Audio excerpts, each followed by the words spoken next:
Hey, salut les noobs et bienvenue dans cette toute nouvelle vidéo. C'est une toute nouvelle série à suivre sur ma chaîne puisque vous aurez, selon les marques, une série de 10 faits marquants, de 10 anecdotes, de 10 choses que vous ignorez sur la marque en question. Il y aura peut-être Facebook, il y aura peut-être Electronic Arts, il y aura peut-être une société de jeux de société. Il y aura tout ça, mais on commence avec Amazon tout de suite.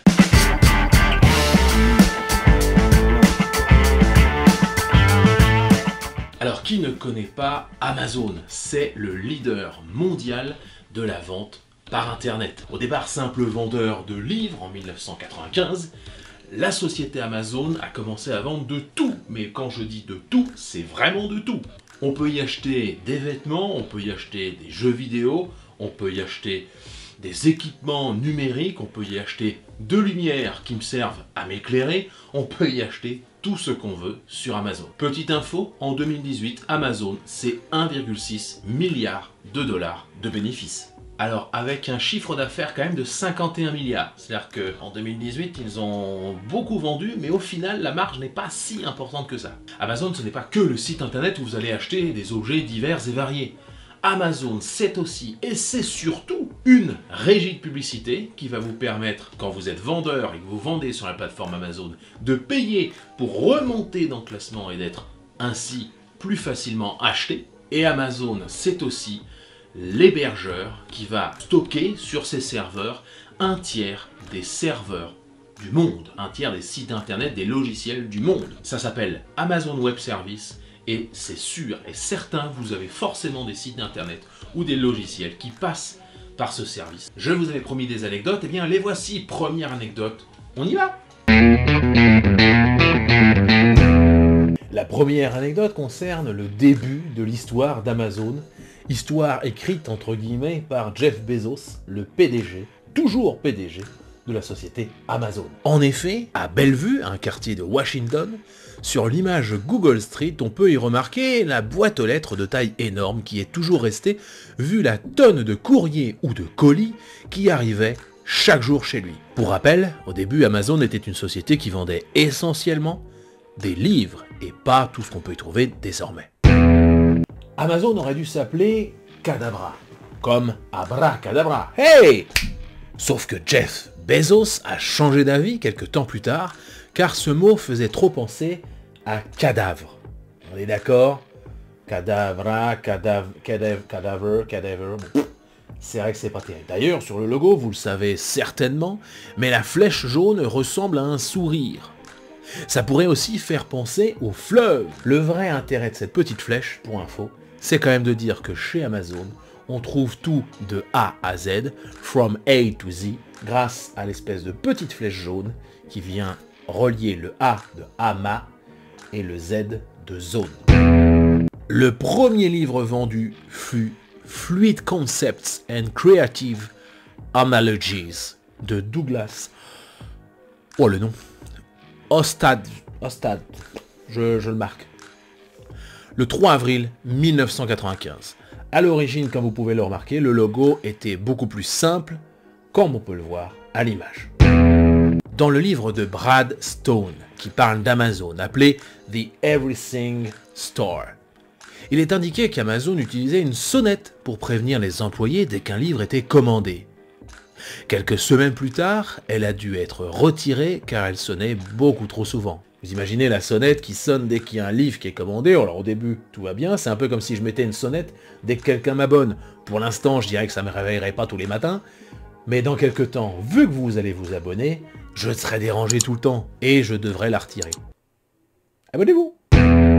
Il y avait une erreur de programmation à l'origine de la création du site Amazon. Cela permettait aux clients de commander non pas 1, 2 ou 3 livres, ou 3 exemplaires du livre, mais ça leur permettait de taper -1, -2 ou -3. Ce qui fait qu'à la facture, à la fin, sur la facture, on pouvait du coup créditer son compte au lieu de le débiter naturellement. N'essayez pas tout de suite sur Amazon, bien sûr, cette faille a été corrigée quelques jours après la création du site internet. Les méthodes de travail des employés étaient horribles. Ils devaient par exemple travailler plus de 60 heures par semaine pour un travail que l'on peut considérer comme aliénant. La pire période fut certainement Noël 1998 où, pour réussir à envoyer toutes les commandes en temps et en heure, les employés durent carrément dormir sur place, dans leur voiture ou peu importe, ou venir carrément avec leur famille et leurs amis pour réussir à livrer à temps toutes les personnes qui avaient fait des commandes pour Noël 1998. L'entrepôt central d'Amazon, appelé Amazon Fulfillment Center, notamment à Phoenix, dans l'Arizona, fait 365 km². 365 km². Enfin, c'est gigantesque. C'est 7 fois la superficie de la ville de Reims, 6 fois les pyramides de Gizeh, ou encore 3 fois une petite ville comme Paris. En fait, c'est grand. Un employé pouvait ainsi parcourir pas moins de 17 km en 8 heures. C'est pas mal.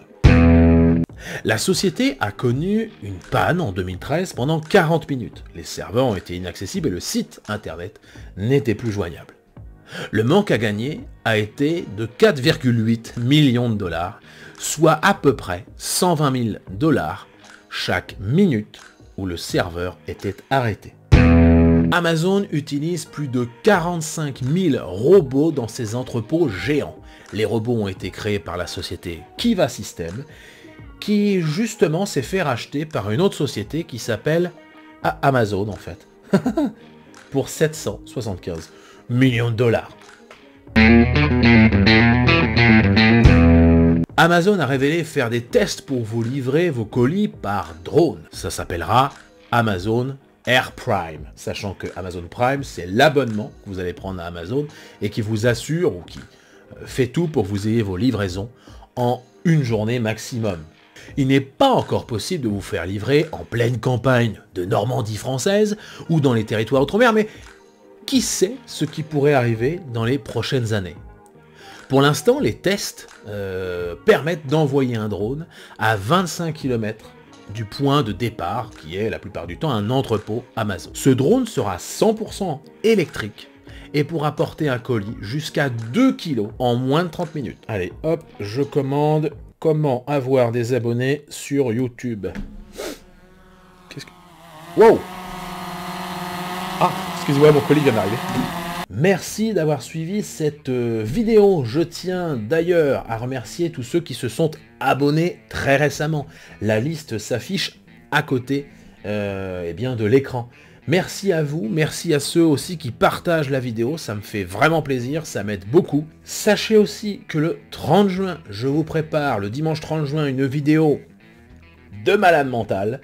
On sera, non pas ici dans ce studio, on sera en extérieur, chez une personne qui a un établissement et qui a bien voulu m'accueillir pour faire une vidéo qui s'appellera « Ce soir, on joue épisode 2 ». L'épisode 1 était sorti il y a très peu de temps. C'est quelque chose qui se prépare depuis quelques temps. Je suis en train de voir les derniers détails, mais je vous annonce du très lourd. Il reste donc peut-être 3 vidéos avant celle-ci. Mais ne vous inquiétez pas, je prépare tout pour que cette vidéo soit juste magique et énorme. À très vite, merci à vous, abonnez-vous si vous le souhaitez, si vous le souhaitez pas, eh bien gardez votre caractère. Moi je vous dis à dimanche prochain, merci et salut, bande de noobs.